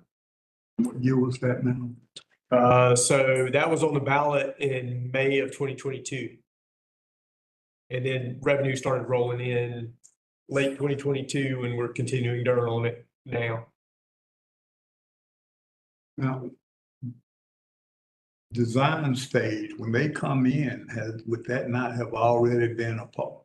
Okay, you answered it. Where did they derive their cost estimates from? Is that from the person who presents it, or they have some staff look at it? Like, Both. We start with an estimate by the submitter, and then part of the staff review, I'll let Keith talk about it a little bit, but part of the staff review is taking our experience and current bills that we're currently paying and then estimating based on experience. But Right, and it's very high level concept estimates that we got at this point. For example, now the stormwater estimate was probably, because it came from Transportation Public Works staff, was probably a little more robust in the information they knew, because they knew how much footage of pipe they needed under which roads, they knew what conditions they were in, so they had a little better idea. The Westchester one you saw was submitted by a couple of residents, and for 23 program and for 26, we had multiple in-person sessions where people could come in and get assistance from staff, and they would help them with those estimates. So staff actually helped them with the estimates. And then once they're submitted, they go through a technical review that staff we're going through right now. And we look at the estimates, see if We think it's reasonable for the project they have submitted. But as you saw in that presentation, the Westchester proposal came in as a Google map with lines on it showing sidewalks from here to there. And I think that's perfectly fine. I'm not trying to talk negative about it at all. I mean, I think that's perfectly fine, but it doesn't tell us how many roads it crossed or how many handicap access points or how wide it was, where we had right of way, where we didn't have right of way. And so we try to give the best estimate we can at the time. Now, we've had tremendous cost increases since the vote was in 22, but the proposals, the referendum had to be prepared by January. And so presentations were probably done in 21. So we've had tremendous cost increases since these proposals were submitted. And some of them, there's not enough money to do everything that they wanted to do. That's why I think there's some on your list that's been designated by Mayor and Commission to add money to them so that they can, if they were envisioned to be done with some supplemental funds for. Did that? Yeah, it did. Thank you. Okay. What I wanted to show you, Well, let me just add to it. So, estimates are just that. And, it's one thing to deliver an estimate for what things will cost today. Keep in mind, the revenue we're talking about for TSPLOST 2026 will be coming in between 2027 and 2031. And then those projects will be executed over a much longer period of time, even than that. So how do we predict what the cost might be when we actually do these projects? And that's what we're experiencing now, and that's what we'll continue to experience just by nature of capital projects. So that part is harder. Estimating we can do, estimating it long range into the future, it's a challenging task. But it's something we should pay attention to. Something we got to wrestle with. Ready for the? Yeah, go ahead. All right, go ahead, Keith. okay. Appreciate y'all letting me talk with you tonight. By the way, my name's Keith Sanders in the TSPLOST Program Management Office. Been doing this for a few minutes with Athens-Clarke County. I am not an Athens-Clarke County employee. I am a contractor, but we have been doing the programs for quite a while. This is a voting tool that this is how you will take all this information you hear, and that's why I think hearing the presentations ahead of this was good in that I think somebody asked maybe earlier and asked it all the other programs. There is not a rubric or a voting metrics scoring for the projects. What's important is that you listen, you take notes, that you decide how you want to vote, because this is very much your individual vote. And what you're doing is you're not going to sit in a room and say, okay, project 10, how many people want it? Raise your hand. This is not a group vote per se. It's individuals get to vote. And you have $60 million, I think is the number that Mayor and Commission has allocated for the committee to represent projects for. Your first stage is potential projects. We up that budget to 90 million. And so you would be trying to decide on projects that you want that fit within that $90 million budget. And so this tool is an individual vote. You would go through, you do it on your own computer, but it'll tally the results back, and then staff, Ashley, you probably help can tell you how many people chose each project. It will tell you the end of who voted for it, who didn't. But then what we do is, and I'm going to show you through this, we would take the total number of votes, and you will decide, okay, if a project got 75% of the vote, it's good to move to the next round. If it didn't get at least 25% of the vote, it gets removed from the list for future rounds. And it just allows the process to keep whittling down until, as a group, you can get to your 60. The first round might be $90 million worth of projects that you're going to vote on. So I started here, and see, this is the Westchester project. This is the voting sheet from the last time, because we haven't developed the sheet for this time. Westchester was submitted at this 1.9 million, and there is no alternate number in the alternate column, because So it only had its original proposal request here to vote on. So if you wanted to vote for that project, you would come to this middle column, you'd put a P for its original request, and you see up here, it put the dollar value of the project. And for this time in this round, when this group was doing it, they started with 216 million. Once they selected one project they wanted to vote for, that 1.9 million, it dropped the total down to 214 million. Scroll back up, I think the other project we just looked at, the presentation was live stream. So as Ronnie was giving his presentation, and they had submitted for 13.2 million. But the committee asked for the groups to bring back smaller projects because just like you, there's 71 projects. I forget the total. 587 million, and you got to whittle it down to 90. I think we had close to $1 billion worth of project submissions for TSPLOST 23, something close, maybe 800 million. And they had to whittle that down to the 216. And so they asked presenters to bring back smaller versions of the project that would still be a viable project, but maybe not everything that the person asked for. So Transportation Public Works came back and submitted an alternate project of 3,558,000. And so if you wanted to vote for that one, you'd put an A and you'd be voting for the alternate. And again, you see the total dollar value of what you voted for went up, and the amounts you have left to vote for comes down. And you go through, and as you're doing this, you just going to put a bunch of them in here.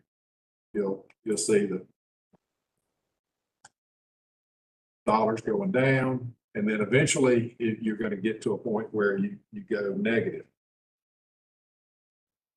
Some projects got withdrawn.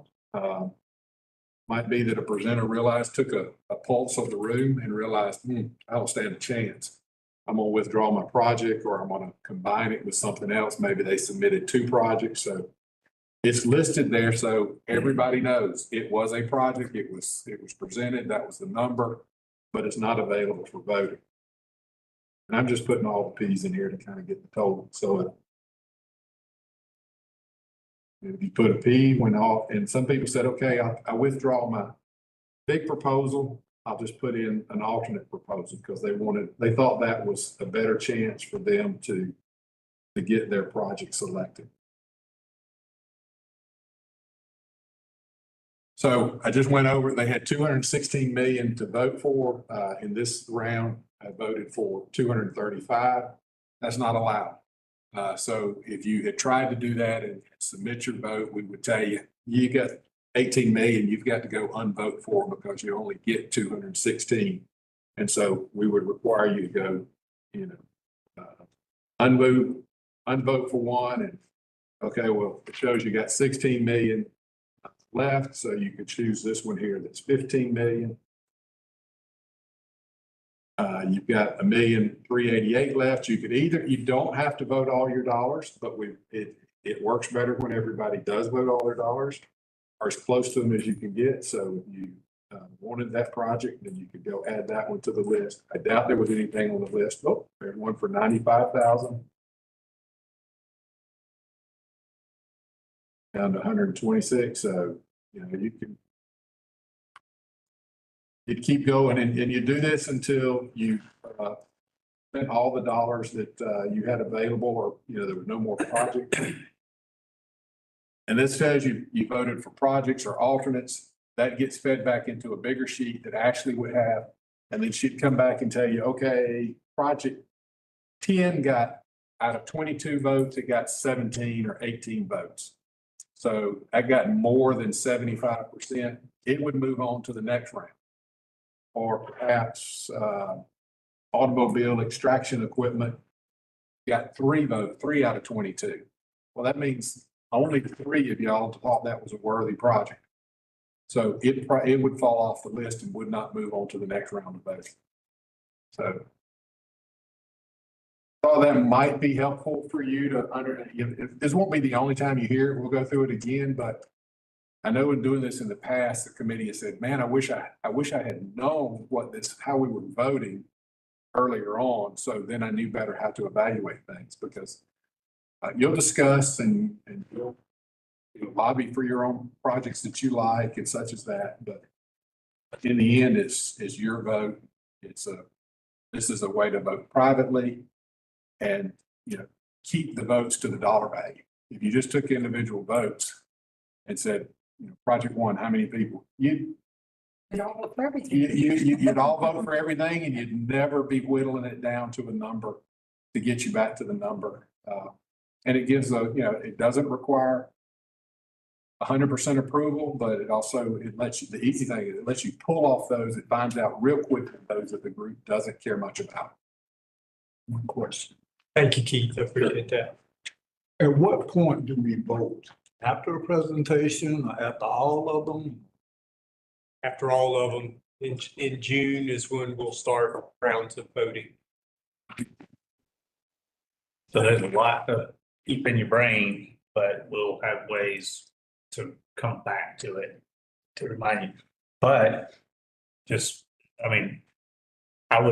gonna make particular notes and I'll probably, you gotta get good at it quick, but to kind of rate a little bit or I think we're all going to sort of find the things we do and don't like. And we'll be able to come back to that note quick and easy. And do that. There's a question. All right. So the alternative or alternate request, did you say the committee? So this committee goes back in it? On a couple of different ways. In the past, sometimes in the past, the committee would listen to the presentation and ask certain when they're present, say, okay, well, we like yours. An alternate committee would vote. If they wanted to get an alternate from each individual one, that's one way. It takes more voting time to do that. Others committees have said, we want an alternate smaller dollar request from everybody. And so you tell everybody, we want a smaller dollar request from you. You can, if you're with, nobody has to turn in an alternate project. They can choose that, no, I'm going to run the gamble that my big project is the only one I want. But the committee can say, we would like one. And they could say, okay, I'll give you a smaller one or not. You could do it as a group block, ask everybody for an alternate or ask them individually. So But at the moment, we have not asked for any alternate figures, right? Right. And it's something that if this committee decided, figure out how to ask and then give them plenty of time, give applicants plenty of time to kind of sort through that and determine whether or not they wanted to offer one and for how much. So what qualifies us to ask that before we see them? Well, one that that there's 587 million and you got 60. Okay, so at that point, you've got 10 times more in projects than you can vote for. Yeah. You can allocate. So you can, decide now that you want to just go ahead and you're not going to as you see on not everybody turned one in that was willing. Like Westchester, a couple of 1.9 million they needed that much to make that a real project for them. Or they said, we're going to run the risk of, I think we can. All or nothing. Yeah, all or nothing. Others like stormwater, anything they can get, they got a list that's bigger than 13 million they submitted. So anything they got towards that list was helpful for them. It's just your choice as a group, how you want to do that. Can we go ahead and request? What's a typical time? Henry Kissinger used to always, his staff would bring a report and he'd send it right back to him and say, I need it done better. They do that until the person's been, I can't do it any better. And he said, that's the one you should have brought. And so is that what we're doing? Because he never read it and he would say, do better. Some committees wait until after they hear the presentation and then they say, we'd like an alternate proposal from you. And every meeting, I think, Carl, I don't really recall. They all kind of run together to me. I think it was last T-Splost that they asked for them after presentation, each night of presentations, they said, we want to get alternates, and then staff sent that request back to them and got it. Okay. Did a similar evaluation. It's a much shorter form. It's really one page is, okay, here was our original proposal. Here's what we're going to change, and here's the dollar value. Is there any issue with the government if we do it one by one? We ask you to give us an alternate, we don't ask you to give it because we think we could maybe do less and get you through, maybe. That's all, that's cool. That's fine, yeah. We're not playing favorites or anything. No, I mean, if y'all take a vote for it, and choose, that's what you want to do, Okay. and there's some of them you might not want to have an alternate from. I think hearing that, like, if you get alternates for all of them, alternates in the project itself isn't gonna be like the same value to each person. Like, each project, an alternate may be more or less viable than other options. So I think it's better if we're able to start with the project itself, and if we see it and we're like, I think you can bring this down, let's see the alternate option. Rather than just like, I just think expecting or having everyone submit an alternate will just kind of diminish the quality and purpose of having alternates in the first place. This was our experience with that. Yeah, we had the same thought, if I remember correctly, in a while. But what happened with us, at least, is you want to do the vast majority of the projects, and you just don't have enough money. And it got to where when we would, in the course of the Q&A, start asking about alternates, and you could see the blood drain from the person's face because they haven't prepared for their project thinking about an alternate. They have no idea what they would do. And they have a limited amount of time to come up with something. But to your point, look, if there is no alternate, like he said, this is the primary and the alternate. You either do it or you don't. I mean, they can still do that. But I thought it was very helpful. I thought it would be very helpful to have both right away. Because then that way you have the option of being able to disperse more money if we see fit across more projects. And you give those people the time to prepare for that. I think that's viable. I think it still poses the difficulty of like, is it better to have, one like well-designed, well-funded, like good project, or like 10, half done, poorly done projects, right? And that's not to say like there's not places that we can cut back. Obviously, we do want alternates, but I think it's dangerous to have alternates for every single thing. We see it and we're just like, oh, we can just do alternates for all of them and it will capture the same purpose. A lot of times it will make the project not really capture its original purpose or even increase maintenance costs or that sort of thing. And I don't know. No, but see, that's our job. Right. I mean, we've got to be the ones to evaluate that, because you're absolutely right. I mean, if you're going to do one, and I seem to remember we had this conversation a lot. It was, well, there's no point in the alternate because, I mean, it's like with the sidewalks, you're going to put in 10 feet of sidewalks. Who cares when they need 100? So yeah, you're right. I mean, that's our job though, to make that determination. If someone's given an alternate that's clearly ridiculous. So when you have asked for alternates, how long did you give them? And if someone presents and you think it's a good project, do they come back a week later or they have to do it right then? They didn't present again. They presented with the primary and then we usually give them a week to come back with an alternate that we would get back to you. And we would do a similar evaluation of their pricing to make sure it was still a viable project. It may be less of a project, but we wouldn't intentionally allow an estimate to come in for a reduced project and alternate that meant lower quality. It might mean usually less quantity. Yeah. But we give them 7-10 days because as you see your schedule, when you get through these, you have a limited time once you finish all the presentations before you go into voting or discussion and voting. So you want to give everybody the same amount of time. So I think in the past, we gave them 7 or 10 days. Would it be harmful to, since it's gonna be, what, 2 weeks from today, to just simply let them know, if it comes down to funds, we can't accept your project, could you be prepared for an alternate?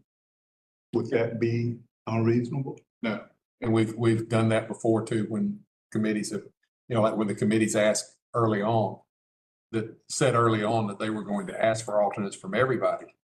And people showed up knowing that, and so they knew that going in. Now, they might not have the alternate when they did their original presentation, but it was going to be asked. I think it would be fair to let them know that could be a possibility. And I think some of this with the alternates is it's really gonna come down to the project.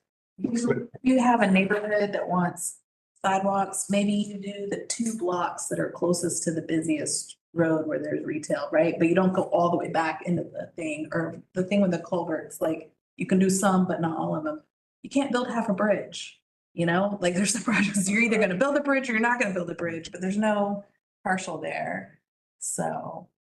So that going along that, if somebody presents a bridge in their neighborhood, over a city creek. Okay, you either get the bridge or you don't. Yeah. So that one, we don't ask for an alternate, but then we get a sidewalk issue where they want both sides of the road for 2 miles down. That'd be terribly expensive, and we might say, okay, we do see where that neighborhood could use it here. We could do an alternate for that, and then they figure out what to do. But my question then is, once they figure out what they do and they cut it in half, do we know what they did to make that number go lower? Yes. Okay, we'll see the change. This change in scope. Okay. In your example, if school is on the right side, hey, we can take care of this right side now. If, tell them to think about it, give them kind of I think it can be dangerous sometimes. I don't know why I thought of this of all things, but I don't know if you guys watched The Onion, The Onion, or read The Onion. There was some thing in there from years ago, like during the Obama administration, like Obama scales back high-speed rail plan to high-speed bus plan. That the buses go like 170 miles an hour, whatever. And I think that sort of thing happens a lot. I look at MARTA, I look at LA Metro. Those are just areas that I've explored more in depth. And they'll do 10 projects that are just scaled back and, maybe go for cheaper right of ways. And I like, to an extent, I like with what Nell said, absolutely. Like, if it's a sidewalk thing and you want to go for the sidewalks that are closer to the busier area. But if it's a, like a proposal that, like I just said, includes like right of way acquisition, and you get the cheaper right of way to scale back the project and get a good alternate, then, a lot of times you can end up with a substantially like inferior product that doesn't actually serve its original purpose. So that doesn't mean that alternates don't have their place. They absolutely do. And like Nell said in her examples, but I think that alternates should be treated on a case by case basis and not just kind of going with that as our basis. But that's just my 2 cents. Okay, real quick, if you do get an alternate, you do get to choose as you're voting whether or not you want the alternate or the original project, unless somebody decided to withdraw their original and only give an alternate. You can vote for either. And then it would be, let's just say you had all 22 people voted for a project that had a project and an alternate, but 15 wanted the original project, 7 wanted the alternate. The original would win out, but the project itself would move on. So you do, when you go to voting, you get to choose between the two, give you a little more flexibility as a committee member. And you get to, and I guess, discuss and rally for your project. So could we choose, like the sidewalk issue?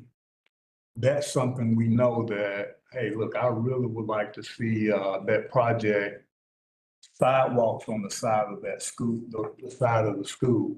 And I think now the thing you was about, that was a cartoon in the Onion, right? Yeah. Okay, cause I couldn't imagine anybody saying, look, we're gonna build a high-speed okay. It's terrible. Yeah, so some of that I think is fall into place. So after a presentation, I know if I saw something, look, I think that'll work right now if we have the money. Sidewalk on the school side. And some people like to vote for an alternate versus nothing because as you'll see, as you get the technical review documents, one of the things for the next round of TSPLOST or next as it comes up will be, was this a project that was approved by a previous TSPLOST that didn't have enough money to finish it? So, or Merit Commission could pre-designate it as money in a future program to help finish the project or do more of that project. That's one reason like Transportation Public Works said, well, we'd rather get 3 million than nothing because we're on the list. And then if extra money becomes available, in theory, it could be added to our project. Okay, so that helps, know what we're kind of dealing with. So when we come back in 2 weeks, we're gonna have a little introduction, then we're gonna pretty much get into it. Now, when I say we're gonna run through these, real fast, I don't want that to feel like we're just gonna push them in and out. I mean, we're gonna listen, we're gonna give them their time, but there isn't a allotted amount of time, and we'll probably have that light on over there that turns red after 10 minutes. And that's when they do need to be quiet. And then with the 5 minutes of question and answer, we'll keep that. We'll have to keep that. But if you come up with more answers, or if and it's too late and I can't ask my question, like Josh said, we'll get the question asked and then get it back to us. Y'all will reach out, is that correct? Here are 10 questions that needed answering. We'll likely lean, but we'll maybe wait until the meeting. And I do like the idea of if we're gonna do an alternate number, we kind of do it case by case, which may be done at the end of the meeting. I don't know that we need to discuss that right in front of them. But we'll try to take care of that every day. I would imagine would be the most efficient way. So we can but we can change. I'm just saying, these are thoughts right now. It's kind of, That's a good committee. thought. I'm a committee member. Pardon? That's a good thought. Yeah, so we'll kind of dive in and see, and I guess we need to, well, anyway, we'll figure out some of those details when we dive in. I think it's, getting time to get in the pool and get a little wet and do that, and then we'll pick it up, but. Approximately how many of these projects will we be shown each meeting? 5 or 6. Yeah. So that's not an overload. And there's no way, I assume it's from a fairness standpoint that we do have to wait till the end to vote on all of them. Yeah, because you don't know what the others are. It's hard to vote on any of those first one when you don't know what's next. Yeah, but officially, we're whittling it down to 60 million from. Yeah, half of. But you can make your own private. We talk amongst ourselves. That's where it sort of. After a particular presentation, we're going to go pretty quick. Right. Okay. Appreciate that. We'd be able to get help from the staff on something that's out of our league. Like I have no idea how to start, what it's called, good quality bridge. So how much will each point cost? I know the presenter would tell us something, but I wouldn't know whether that's. Staff's looked at that, is that correct? So one of my responsibilities is to make sure that what you're presented with, number one, is eligible for this particular funding source. Number two, sufficient information for you to form an informed decision. Okay. And then 3 is that it's accurate. Okay. So there is a staff process that we're going through right now to verify, what you're being presented. We'll do some quality control throughout the entire process. And lawyers are looking at it too, correct? Okay. To make sure, yeah, you could legally build a bridge. That's true, so. Wouldn't there, if a bridge was in dire straits, wouldn't that fall under something else? Like public works, like fix the bridge, because if not, it's gonna fall into the river. In that 100 that we don't get to choose. Right. There's a line in there for bridge maintenance. Right. Yeah. So there's some bridges that, yeah, the county's already said, we're fixing that bridge. Right. But then there are other ones listed in here that maybe it's building a new bridge where there isn't one, or maybe it's doing some kind of maintenance issue that doesn't have to be done. But as with all things, that earlier you repair things, the less expensive it is, because it might be more expensive to repair it 10 years from now when it's gotten a lot worse. You know, there's some different things with that. So I assume the critical ones are in that first category. Because if they put that kind of stuff on there, it's a waste of time. Well, that's what I was I gonna mean, it's say. like, you know, if you don't do this, 5 people are gonna die. Well, then why are we even debating this? When I saw the culvert issue, I'm sitting there going, okay, well, let's fund the damn thing and let's move on, right? Yeah, I mean, We're done. That's why that one's on pre-designated. That's why in the pre-designated, yeah. well, even some of the stuff, again, if it's like anything we went through, even some of the stuff they come in here and present on, you're like, why are we talking about this? Right. You know, but anything that's gray, it seemed like they would bring just out of an abundance of caution. And I'd be a little skeptical if a bridge project came in, because I'm sitting there saying to myself, if it's critical, It it's ought gonna to be be fixed. approved. Right, right. So, and there are things like in coaching, when we're picking a team, tryouts. It's like an A, B, C, and D. The A's and the D's are instant. See them walking out on the field, who's an A and who's a D. So D's are gone, you pay them no more attention.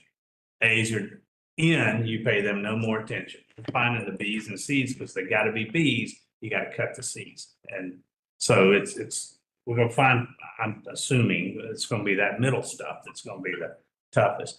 Then it's gonna get all fun when we try to add up and do it on, you know, in the voting process. You're gonna realize that's gonna finish out the B's. Was this helpful, what we did tonight, what we looked at tonight? Yeah, Alex, can I ask a quick question? I think it's the third or fourth page in, on the handout, you've got the in general, the project that the mayor and the commissioners have given their stamp of approval on, which is 140 million. Okay. They're broken down into kind of, segments, like road and live stream pipe replacement. Will we know, I mean, do we know what those areas are? And do we know what districts that those monies are going in? And not that I want to know to be nosy, but some of these projects that will get presented to us, some of those could, and maybe they've already looked at it, could overlap some of these other ones that have already been approved. Follow me? Mhm. So like, I can give you an example. I mean, I've already looked through it. The bus stops, there's several in there that look like they're going to be neighborhood requested or whatever. And then you've got 67, almost $68 million of transit stuff in there. Are bus stops included in that, I guess, is what I'm asking. You should. Good question, and I think my takeaway from that discussion, because it's the second time it's come up now. I think I'll accumulate all the information that we had at the time of the commission defined option. We can provide that to the group so that you can see all the information that they had. Again, keep in mind, number one, this pre-designated list was intended to sustain what we currently have. So if we're talking about a new bus stop or a new route or something like that, then this probably didn't include. Okay. So that's why, yes, you will see other transit related things that weren't intended to be funded with these dollars here. This was just holding what we got in terms of routes, in terms of infrastructure, anything new, the expansion that intentionally would come to this project. Are we gonna have a map of the county that shows where projects are? I think we did develop that last Yeah, time. they're working on it. Okay. That'd be useful. I mean, countywide projects like the stormwater. Right, some of that stuff, you're not gonna know. Because it'll be countywide, it'll be marked, Okay. Could that map show the districts also? Sure. Because I know that some of the commissioners are concerned about their district gets money. I don't know that that should be our concern or not. I mean, if it's a bad project, I don't care what district it's in, Yeah. but I mean, look, you also got to get the voters to agree to this. And, you know, I mean, it won't happen this way.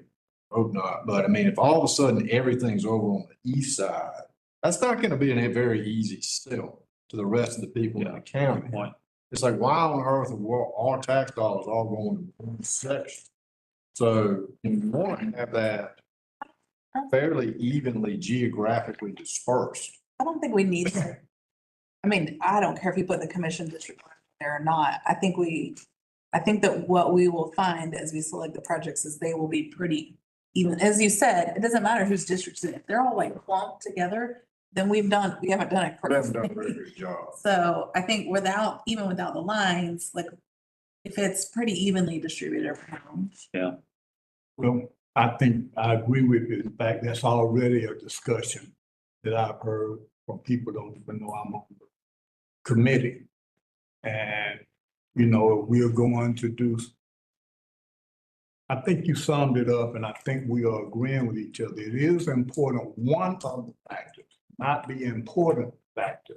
You know, I'm gonna do a parallelism, which I do a lot of. Somebody over here has nothing to eat and somebody over here wants steak. We know what we need to do.